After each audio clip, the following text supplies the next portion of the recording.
रजिया, ये मसाले तुमने धूप में नहीं सुखाए क्या? नहीं तो, मसाले एकदम सूखे तो हैं, तो मुझे जरूरत नहीं लगी। नहीं रजिया, मैंने तुम्हें कितनी बार समझाया है, मेरे लाए हुए मसालों को थोड़ी देर धूप में जरूर रख दिया करो, इससे इनकी खुशबू और स्वाद दोनों बढ़ जाते हैं। तुम्हें पता है ना, अगर मेरे बनाए कबाब अच्छे नहीं बने तो। हाँ हाँ, सब पता है मुझे। कबाब जरा भी बिगड़े तो वो खड़ूस अरमान भी बिगड़ेगा आप पर। लाइए, मैं इन मसालों को धूप दिखा देती हूँ।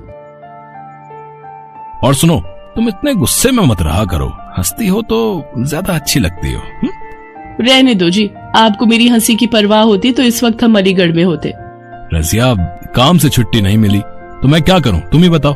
कुछ मत करो आप, उस अरमान की जी हुजूरी ही करो बस। मैंने सोच लिया है, अगली बार जब मेरे मायके में कुछ होगा ना तो मैं बच्चों के साथ अकेली ही चली जाऊंगी, आपके भरोसे नहीं बैठूंगी। अच्छा ठीक है, चली जाना, मैं तुम्हें रोकूंगा नहीं, बस अब तो खुश हो जाओ। अच्छा ये बताओ, शाम को क्या लेकर आऊं तुम्हारे लिए? अगर वो अरमान मुंह ना बिगाड़े तो थोड़े से कबाब लेते आना, बच्चों का भी बहुत दिनों से मन है। ठीक है, लेता आऊंगा, अगर तुम एक बार मुस्कुरा दो तो। आप जाते क्यों नहीं? देर नहीं हो रही आपको? अरे हाँ, मैं तो भूल ही गया था बिल्कुल, मुझे तो काम पर जाना था भाई। रजिया और इकबाल के निकाह को 4 साल हो चुके थे और उनके 2 बच्चे भी थे, शामिया और रिजवान। इकबाल शहर के एक छोटे से ढाबे में काम करता था। उसके हाथों में गजब का स्वाद था, खास तौर पर उसके हाथों से बने कबाब उस ढाबे की पहचान थे। शाम होते ही ढाबे के सामने लोगों की भीड़ जमा हो जाती थी और सभी की एक ही फरमाइश होती थी, अरे भाई 5 प्लेट कबाब जल्दी से, एकदम गर्म चाहिए भाई। हाँ गर्मी मिलेंगे, पर जल्दी नहीं हो पाएगा, थोड़ा तो वक्त लगेगा भाई, पहले से ही बहुत भीड़ है और सबको कबाब ही चाहिए। अच्छा तो फिर रहने दो, हमें देर हो रही है, हम कुछ और खा लेंगे।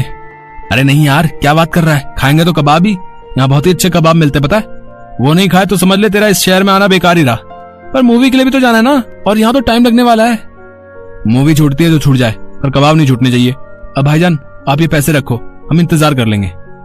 ये इकबाल के हाथों का स्वाद ही था कि शहर के बड़े और नामी होटलों को छोड़कर लोग सिर्फ उसी के हाथों से बने कबाब खाने आया करते थे। लेकिन इसके बावजूद ढाबे के मालिक अरमान को इकबाल की बिल्कुल कद्र नहीं थी।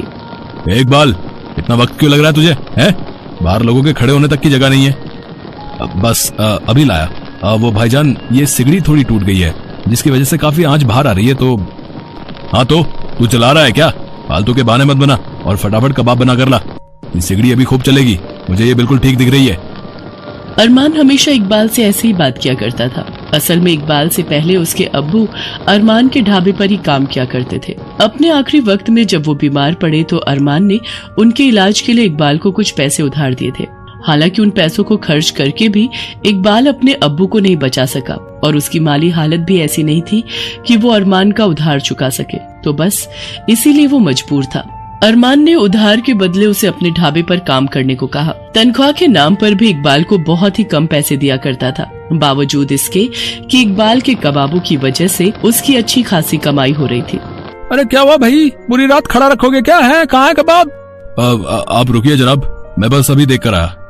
गुस्से से तिलमिलाया अरमान एक बार फिर ढाबे के पीछे बनी रसोई में इकबाल को हड़काने पहुंचा, लेकिन रसोई का नजारा देखकर उसके होश ही उड़ गए। इकबाल जमीन पर बेहोश पड़ा था। असल में कबाब जिस सिगड़ी पर सिक रहे थे, जो टूटकर बिखर चुकी थी, और जलते हुए कोयले इकबाल के ऊपर आ गिरे थे। इकबाल बुरी तरह जल गया था। ये क्या कर दिया कमबख्तों, काम का वक्त है और इसी वक्त तुम्हें ये सब करना था। भाईजान, इकबाल भाई बेहोश हैं, ये बुरी तरह जल गए हैं। हाँ दिख रहा है मुझे। उफ, अब इसका इलाज भी मुझे ही करवाना होगा, क्या मुसीबत है। अरमान ने इकबाल को पास के सरकारी अस्पताल में भर्ती करवा दिया, लेकिन वो इतनी बुरी तरह से जल चुका था कि उसे बचाया नहीं जा सका और उसकी मौत हो गई। इकबाल के इस तरह चले जाने से रजिया की पूरी दुनिया ही उजड़ गई, लेकिन वो हिम्मत नहीं हार सकती थी, क्योंकि अब भी वो अकेली नहीं थी। अल्लाह पर भरोसा रख रजिया, वो सबका निगहबान है। और तू एक काम क्यों नहीं करती? तू अलीगढ़ चली जा, यहाँ बच्चों के साथ अकेली कैसे रहेगी तू? नहीं बाजी, निकाह के बाद मायका बस कभी कभी जाने के लिए ही होता है, और अम्मी अब्बू पर बोझ बनकर मैं कब तक जी सकूंगी? अपने बच्चों की खातिर अब मुझे खुद ही कुछ करना होगा। बिल्कुल सही कहा तुमने बहन, तुम्हें किसी पर बोझ बनने की जरूरत नहीं है जब तक तुम्हारा ये भाई जिंदा है। आप यहाँ? अस्सलाम वालेकुम। वालेकुम अस्सलाम। बहन, इकबाल के साथ जो हादसा हुआ उसका मुझे बहुत अफसोस है, लेकिन मैं ये भी जानता हूँ कि फिलहाल मुझे क्या करना चाहिए। तुम फिक्र मत करो, तुम्हें काम चाहिए ना, तो मैं दूंगा तुम्हें काम। अब से तुम मेरे ढाबे के लिए कबाब बनाओगी। लेकिन मुझे तो कबाब बनाने आते ही नहीं। उन्हें तो हमेशा यही बनाते थे। मैं तो बस मसाले वगैरह तैयार करने में इनकी मदद कर दिया करती थी बस। मत भूलो कि अल्लाह ने औरतों के हाथों को खास नेमत से नवाजा है, और तुम तो इकबाल की बीवी हो। मुझे भरोसा है कोशिश करोगी तो जरूर इकबाल से भी बेहतर कबाब बना सकोगी। रजिया अरमान की फितरत से अच्छी तरह वाकिफ थी। साथ ही ये भी जानती थी कि फिलहाल इकबाल के ना होने से अरमान का ढाबा बंद होने की कगार पर पहुंच गया था। यही वजह थी कि अरमान इतना रहमदिल हो रहा था। लेकिन सच ये भी था कि फिलहाल रजिया को भी काम की सख्त जरूरत थी। उसने अरमान की बात मान ली और उसके ढाबे पर काम करने लगी। अत्थु, ये एकदम बकवास है। इसमें तो बिल्कुल खुशबू ही नहीं है और स्वाद भी बिल्कुल बेकार है। माफ करना भाईजान, वो मैं अभी कोशिश कर रही हूँ। देखो रजिया, ये कोशिश से काम नहीं चलेगा। मुझे बिल्कुल वैसे कबाब चाहिए जैसे इकबाल बनाता था, और वो भी कल तक, समझी? वरना अपने लिए कहीं और काम ढूंढ लेना तुम। ये मेरा ढाबा है, कोई खैरात खाना नहीं है जो मुफ्त की तनख्वाह बांटता रहूं। अरमान की रहमदिली का मुखौटा उतरने लगा था, क्योंकि रजिया कई कोशिशों के बाद भी कबाब में वो स्वाद नहीं ला पा रही थी जिसके सब दीवाने थे। इकबाल ने 1-2 बार घर पर उसके सामने कबाब बनाए थे, इसलिए वो तरीका तो जानती थी, लेकिन ना जाने क्यों कहीं कुछ तो कमी थी। अम्मी, ये मसाले इन्हें बाहर धूप में रख दो क्या? अब्बू हर बार ऐसा ही करने को कहते थे ना। अरे हाँ, वो ऐसा ही करते थे और कहते भी थे कि मसालों को धूप दिखाने से स्वाद और खुशबू दोनों आते हैं। रजिया की परेशानी का हल बस इतना सा ही था। उसने कबाब में डाले जाने वाले सभी मसालों को अच्छे से धूप में सुखाया और फिर कबाब बनाए। इस बार सब बढ़िया रहा और आखिरकार रजिया ने इकबाल जैसे कबाब बना ही लिए। अरमान का ढाबा एक बार फिर चल निकला। कुछ ही दिनों में पहले की तरह भीड़ जमा होने लगी, लेकिन फिर भी अब सब कुछ पहले जैसा नहीं था। भाईजान, रसोई बहुत छोटी है, एक खिड़की भी नहीं है जहाँ से धुआं निकल सके, और ये सिगड़ी भी थोड़ी बड़ी होनी चाहिए ताकि कम वक्त में ज्यादा कबाब बन सके। और हाँ, एक बात और, मुझे लगता है कि मेरे काम और मेरी मेहनत के हिसाब से मेरी तनख्वाह भी बहुत कम है।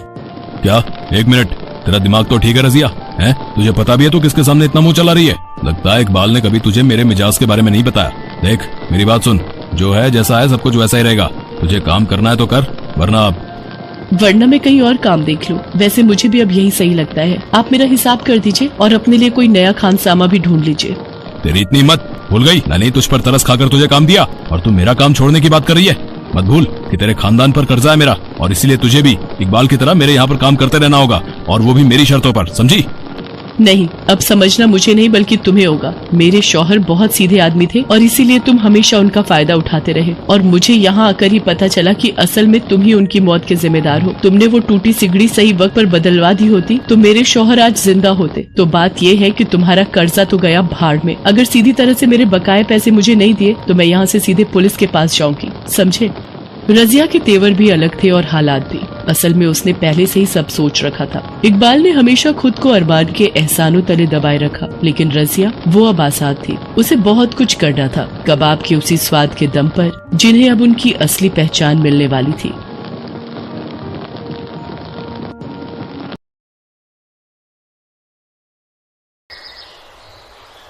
मनोहर जलेबी का ठेला लगाता था। उसकी अच्छी बिक्री हो जाती थी। लोग उसकी जलेबी के ठेले से गर्म गर्म जलेबी खाते और पैक करवाकर घर भी ले जाते थे। मनोहर भाई, पतली करारी जलेबी बनाकर आधा किलो पैक कर देना है। जरा 250 ग्राम जलेबी तो देना। भैया 1 किलो जलेबी डिब्बे में पैक कर देना। बाबा, ये आपके लिए शाम की चाय लाई थी। आओ तुम चाय पी लो, तब तक ठेला मैं संभालती हूँ। ठीक है बेटिया, 1 किलो जलेबी इन भाई साहब को डिब्बे में पैक कर दे। ये लीजिए आपकी जलेबी। बाबा, आपको पता है आज माँ आपकी पसंद की करेले की सब्जी बना रही हैं। अच्छा, पर तुझे तो करेले बिल्कुल भी पसंद नहीं है, तो कैसे खाएगी? आपको एक राज की बात बताऊं? मैं अभी घर जाते हुए 20 रुपए का पनीर लेती जाऊंगी। और क्या, 1 प्याज डालो और 1 टमाटर और थोड़ी सी हरी मिर्च, बन गई पनीर की भुर्जी। अब एक हलवाई की बेटी हूँ तो इतना तो मैं कर ही सकती हूँ। ये देखो, मैंने बिल्कुल आप ही की तरह जलेबी तलकर तैयार की है। अब मैं चलती हूँ, माँ घर पर इंतजार कर रही होगी। आप शाम को जल्दी आ जाना। ज्योति के रूप में बिटिया पाकर सचमुच मेरे तो भाग्य ही खुल गए। मेरी बच्ची कितनी समझदार है। ज्योति मनोहर की इकलौती औलाद थी। मनोहर और शारदा ज्योति को जान से भी ज्यादा प्यार करते थे। सब कुछ ठीक चल रहा था, पर एक दिन अचानक। ज्योति, इतनी तेज तेज दरवाजा कौन खटखटा रहा है? जरा देखो तो। अरे, आ रही हूँ। इतनी तेज दरवाजा क्यों खटखटा रहे हो? बंसी भैया, आप? क्या हुआ? आप हड़बड़ा क्यों रहे हो? ज्योति, तुम्हारे बाबा के हाथ के ऊपर गर्म तेल की कढ़ाई गिर गई है। उनका सीधा हाथ पूरा जल गया है। हम उन्हें बराबर के अस्पताल में ले गए हैं। डॉक्टर अभी उन्हें देख रहे हैं। क्या? माँ, जल्दी चलो, बाबा पता नहीं किस हाल में होंगे ये। ज्योति शारदा के साथ अस्पताल पहुंचती है। मनोहर का सीधा हाथ पूरी तरह से जला हुआ था। इनके हाथ पर गर्म तेल गिरने से स्किन जल गई है और छाले पड़ गए हैं। जख्म को ठीक होने में कम से कम 2 महीने लग जाएंगे। बाबा, ये सब कैसे हुआ? पता नहीं बिटिया, हाथ कैसे लग गया कुछ समझ ही नहीं आया। कढ़ाई मेरे हाथ के ऊपर पलट गई। डॉक्टर मनोहर को लगाने की और खाने की दवाई लिखकर दे देता है। दवाइयाँ इतनी महंगी थी कि जितने भी घर में जुड़े हुए पैसे थे सब मनोहर के इलाज पर लग गए। कुछ ही पलों में मनोहर के घर पर दुखों का पहाड़ टूट गया। शारदा, सब कैसे होगा? ठीक होने में बहुत समय लग जाएगा। हमारे जुड़े हुए सारे पैसे मेरे इलाज में लग गए। बाबा, आप आराम करो, कुछ भी सोचने की जरूरत नहीं है। और जलेबी का ठेला मैं संभाल लूंगी। आपने मुझे जलेबी बनाना सिखा रखा है ना? कल से मैं जलेबी का ठेला लगाऊंगी, आपका काम मैं करूंगी। और अगले दिन से ज्योति बाजार में जलेबी का ठेला लगाने लगी। घर की जिम्मेदारी अब ज्योति के ऊपर आ गई थी।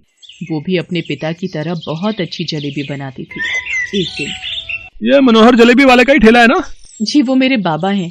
उनकी तबीयत ठीक नहीं है, इसलिए आजकल जलेबी का ठेला मैं संभाल रही हूँ। अच्छा, हमें राम मंदिर के लिए 20 किलो जलेबी चाहिए। पहले भी हमारे सेठ जी ने तुम्हारे पिताजी से मंदिर के लिए एक बार जलेबी बनवाई है। उन्हें तुम्हारे पिताजी के हाथ की शुद्ध बढ़िया घी में बनी जलेबी बहुत पसंद आई थी, इसलिए उन्होंने मुझे ऑर्डर देने के लिए भेजा है। ये लो 2000 रुपए, मैं तुम्हें एडवांस देकर जा रहा हूँ, ठीक है? बाकी के पैसे जब जलेबी लेकर आओगी तो कल मंदिर में सेठ जी से ले लेना, ठीक है?